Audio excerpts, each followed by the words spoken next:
مقلد کہتے ہیں ہم بخاری پر چلتے ہیں, قرآن اور صحیح حدیث پر چلتے ہیں. امام بخاری رحمت اللہ علیہ نے صحیح بخاری میں ایک حدیث لکھی ہے.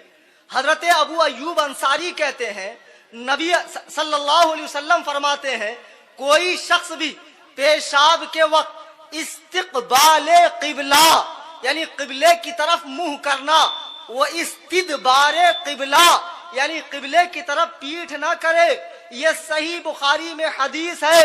لیکن غیر مقلدوں کے امام و پیشوا مولانا وحید الزمان نزول الابرار میں لکھتے ہیں کہ قبلے کی طرف استنجا کرنا, قبلے کی طرف منہ کر کے استنجا کرنا مکروہ نہیں ہے, یعنی جائز ہے, کر سکتے ہیں. اور آج بھی بہت سے غیر مقلد اس حدیث کے خلاف کرتے ہیں.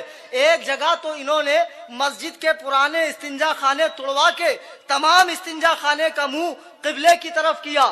جب ہم نے ان سے پوچھا تو کہنے لگے صاحب یہ سنت مردہ ہو گئی تھی, اسے معاذ اللہ ہم لوگ زندہ کر رہے.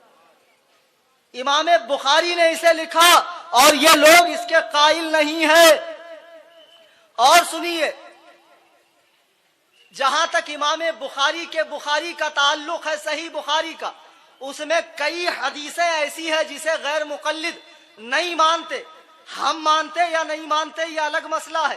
یہ لوگ بخاری پہ چلنے کا دعویٰ کرتے ہیں لیکن امام بخاری کی نہیں سنتے. امام بخاری نے پہلی جلد میں ایک باب باندھا ہے. کون سا؟ جوتے پہن کر نماز پڑھنے کا باب. مولانا بیٹھے پوچھ لینا اور جا کر انہی کے یہاں دیکھ لینا. حضرت انس صحابی ہیں, ان سے کسی نے پوچھا کیا اللہ کے رسول جوتے پہن کر نماز پڑھتے تھے؟ آپ نے فرمایا ہاں اللہ کے رسول جوتے پہن کر نماز پڑھتے تھے. لیکن کیا کوئی غیر مقلد آج جوتے پہن کر نماز پڑھتا ہے؟ نہیں پڑھتا. کیوں؟ آپ تو بخاری پر چلتے ہیں, پھر امام بخاری کے خلاف کیوں جا رہے ہیں؟ امام بخاری نے جوتے پہن کر نماز پڑھنے کے تعلق سے صحیح بخاری میں لکھا ہے. اتنا ہی نہیں, تم جھوٹ موٹ کے اہل حدیث ہو, تمہیں سچا اہل حدیث میں بناتا ہوں.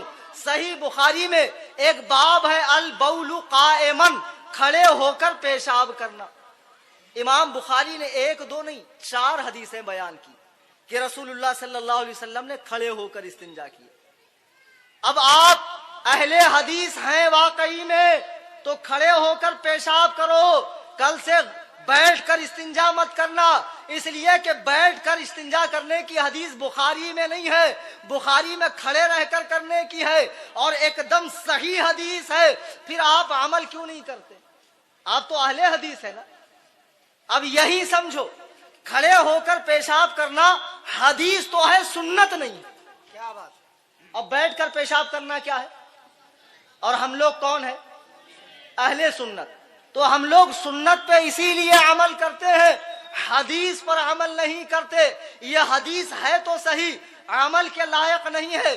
پھر صحیح بخاری میں یہ حدیث بھی موجود ہے, رسول اللہ علیہ الصلوۃ والسلام نے بحالت نماز اپنی نواسی امامہ کو اپنی پیٹھ پر سوار کیا اور نماز ادا فرمائی. اگر تم غیر مقلد اہل حدیث ہو, حدیث پر چلتے ہو, تو A1 کوالٹی کی کتاب ہے بخاری, اس میں ہے یہ حدیث, آپ لوگ اس پر عمل کیوں نہیں کرتے ہو؟